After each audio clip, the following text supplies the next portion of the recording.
Quiet on Set came out, you know, they were demonizing it so heavily that there's like, oh, look at how they're sexualizing these young girls and putting them, it's this big bad man that's doing it, and it's these men that are putting these women. When the president of Nickelodeon during all of that was a woman. And no one, I have not seen in one documentary, I have not seen in one YouTube video, everyone goes after one person. Okay. The president of the network was a woman that had to sign off on every single script, had to sign off on every single edit of every single episode. I was going in on Dan Schneider on my reaction. Come to find out, it's also a woman who signed off on this shit, and no females came out and made a video talking about the women. We all was like, Dan Schneider, that's hella weird, bro. What are you doing? I have a full reacting to the whole situation for Quiet on Set with Zoe 101 and Victorious in them. But now you telling me that it was a whole other situation that wasn't talked about? It was a whole other situation, a whole other person upstairs, which was a woman, and no girls came out. The video I reacted to on YouTube was a female exposing the whole shit. Maybe she didn't know, or maybe she did know, but it's kind of funny because nobody has talked about the president, and the president was a woman signing off on the scripts, signing off on every decision being made, but nobody talked about that. Everybody came after the man. That's kind of funny though. Video, everyone goes after one person. Okay. The president of the network was a woman that had to sign off on every single script, had to sign off on every single edit of every single show, had to sign off on every single joke. The president was Seema, and you had Paula Kaplan who was second in command. So you didn't think that they did? Two women. They're watching so all of these things that they're clipping together that are saying, oh, they're putting these girls in these situations, this and this and this and this. People are like forgetting that they're like, our bosses had bosses, and those two bosses were women that were like, and everything that everyone's mad about. Go say those two names, because those are the two. That's who signed off on every. Nobody has mentioned those two women. It's only been Dan Schneider.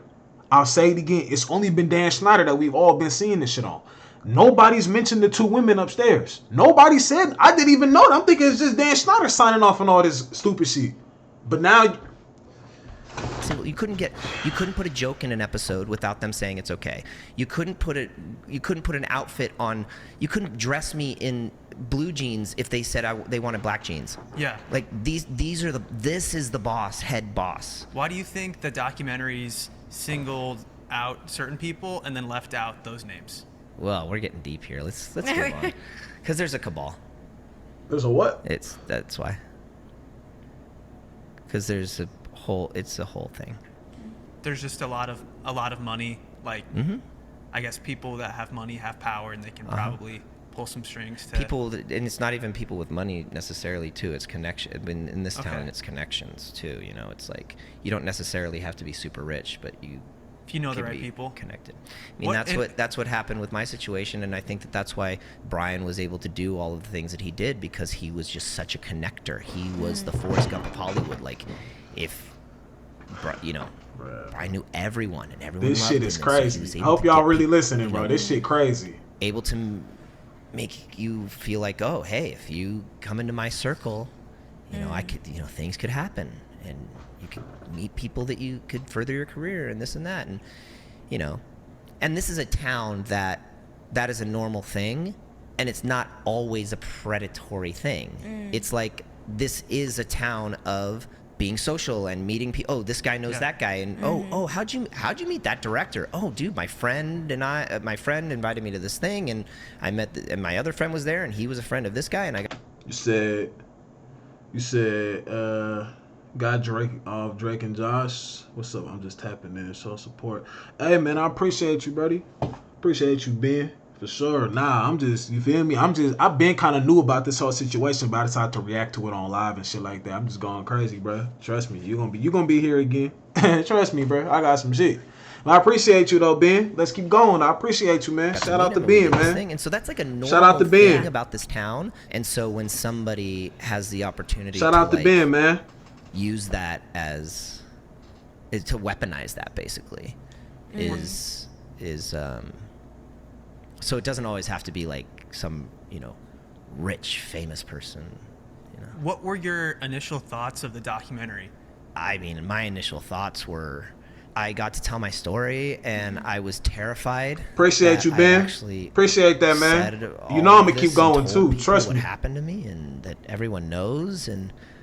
But when I finally sat down and got to like watch my part of it, there was kind of like a breath of fresh air of like what okay, actually happened though? like if I was ever going to tell my story, that was a pretty impactful and well done way to do it. Because I always thought about it like,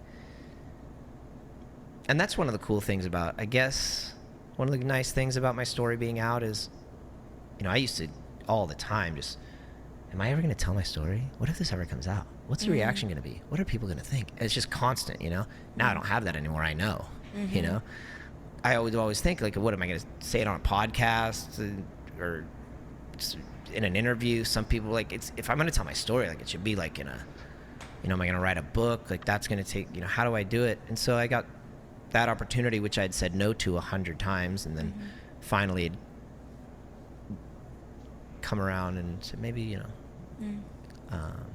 I'd gone to rehab. I'd done a bunch of like group therapy and hearing people share their stories. And oh shoot, I appreciate that, man. I mean, that's kind of why I kind of avoided going live, bro. I ain't gonna lie. I kind of avoided that type of thing just because I don't want to have to feel like I gotta, edit what I say and shit like that. Make sure your notifications are going out because they could shadow it. Yeah, I'm already knowing. That's why I'm not really saying nothing too crazy. I'm not really talking about nothing too. I'm just, I don't think I say anything that's crazy, but I appreciate that, man. So, I was kind of like, oh, okay.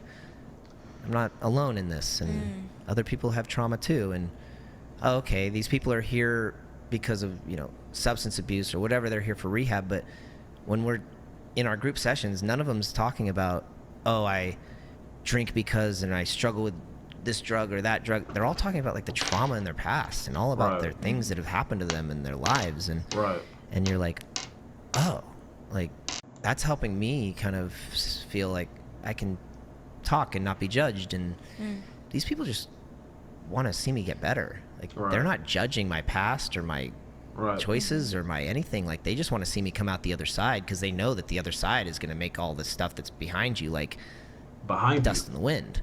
So like just get to the other side. Like let's just and I've never been in an environment where people are no judgment, no I'm not reading the internet all day and I'm making friends and these other people are hurting too and they're sharing Shout their out stories Ben, man. and these other hurt people are coming to me and help and like supporting me and like I'm like, dude, how are you giving me like support right now with the story that I just heard you tell in group? Like how do you even have it in you to come and pat me on the back and say it's going to be okay?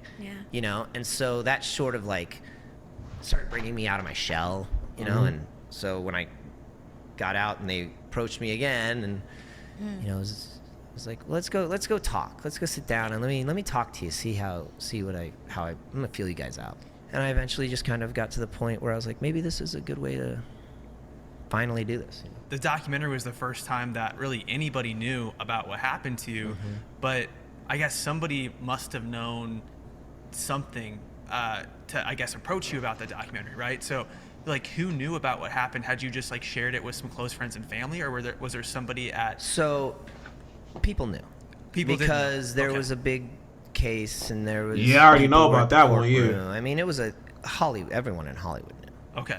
Did they know it was you specifically, or did they just think it was some? The majority of people knew. I mean, a lot of the younger actors on Nickelodeon, a lot of the younger people, of course, didn't. But any adult and any person, I mean, everyone knew what happened in the industry. How did that make you feel? It was horrible. It was horrible because every audition room you walk into, everything, and then he had these 41 letters of support that were written by Alan Thicke, TV's favorite dad. It's like America's favorite dad. Like I would work with this person tomorrow. You just see what he admitted to, and you're just like, he's a great guy. Like, amazing. And you have all of these producers and directors and I mean, people who literally, like, direct every kid's show that we grew up on, writing letters of support for this person. You said make a mod? I ain't gonna lie. I ain't, let me see. I had to figure out how to do that. I'm fresh on it. I've been doing YouTube for about 5 years now. But as far as going live and shit, nah, I'm new to that. I gotta look up how to do that. For sure though. Nah, for sure. I'm for sure gonna have you as a mod though, bro. For sure. I just gotta learn how to do that shit. Once I learn how to do that shit, I'm gonna be decent though. After what he'd done to me. So you start to think, if that many people went out on a limb and put their name to paper. I mean, these are people who, I mean, you would think that if once the letters came out, their careers would be over, but they're not. They're all working and they're all having a fantastic time. I mean, James Marsden can't stop working. I don't understand it. I mean, you read these letters and they're unbelievable, you know. Blaming me, it's my fault. I pursued this person and I broke them down, and they were what was the one yesterday I read? It was pressured beyond belief.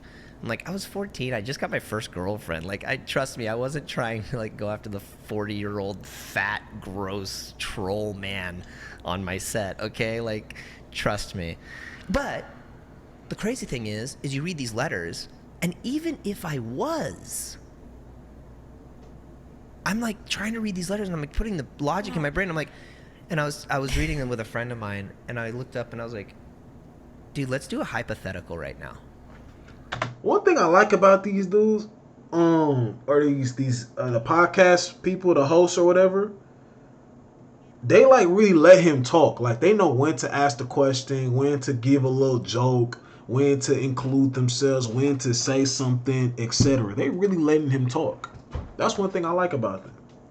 Or I could say, because it's my first time seeing their podcast. Like I said, I seen something of this on Twitter, and I said, you know what, I'm about to react to this. I think my viewers or my people who watch me, they'll fuck with this, and I fuck with this myself, because I already reacted to Quiet on Set with iCarly and them and Victorious and them a couple, like, way back, probably like 5-6 months ago.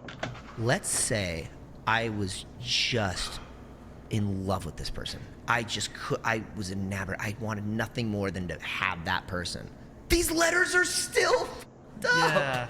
Yeah. These letters are still, it's like, there's no logical thinking human that could ever make this scenario okay.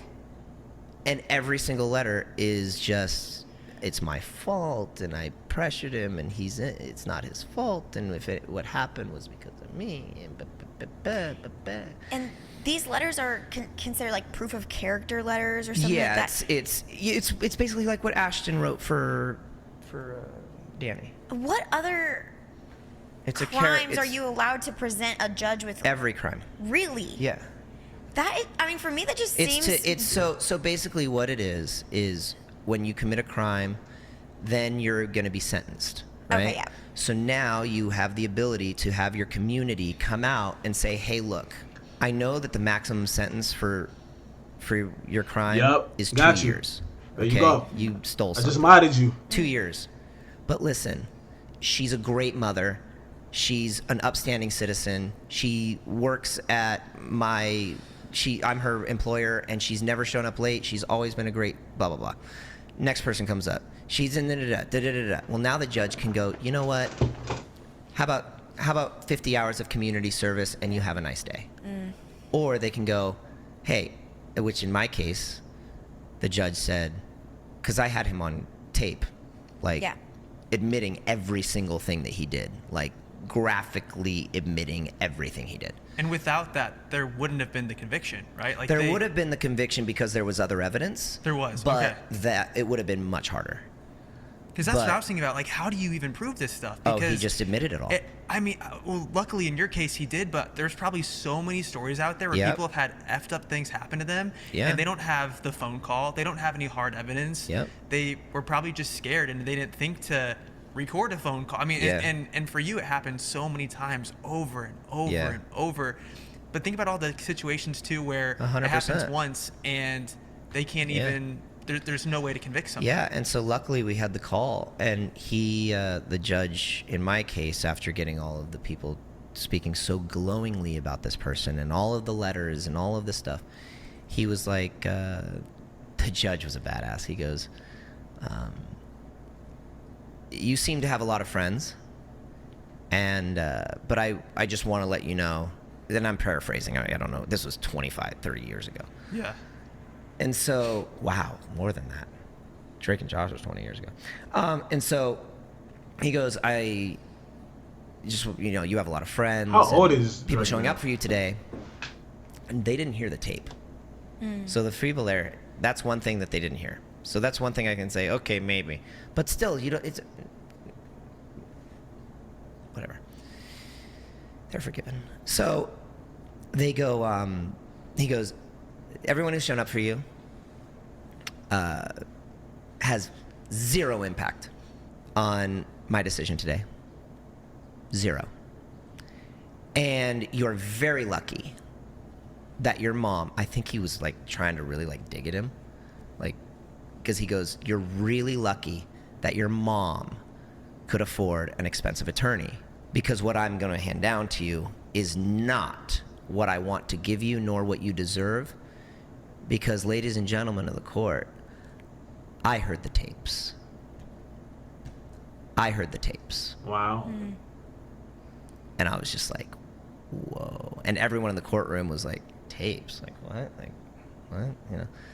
And he's like, so, congratulations, basically, on having a lot of friends, but they didn't help you. And you're really lucky that you have a mom that came to your side, because you'd be going to jail for a long time. Wow. So did he get the maximum of No, he got 16 months in jail, which he got let out early, and then went to work at Disney Channel. I was like, how does he end up with 16 months after the judge? Yeah, then he went and worked on family movies with kids, and worked on, Jack and the Beanstalk with Gilbert Gottfried and Chevy Chase, and a bunch of movies with a bunch of kids. Yeah. And went and worked on the Disney Channel as a registered sex offender. But that's dope. Welcome to Hollywood. Hey. I'm curious now, like, we're parents now. This shit is crazy. So he was abusing this man sexually. I still don't know 100%. It was he got caught. Was in jail for 16 months. He got out early. Actually, wasn't in jail for 16 months. He was supposed to be, got out early and was able to go work with kids on a whole new movie. New movies. That's insane.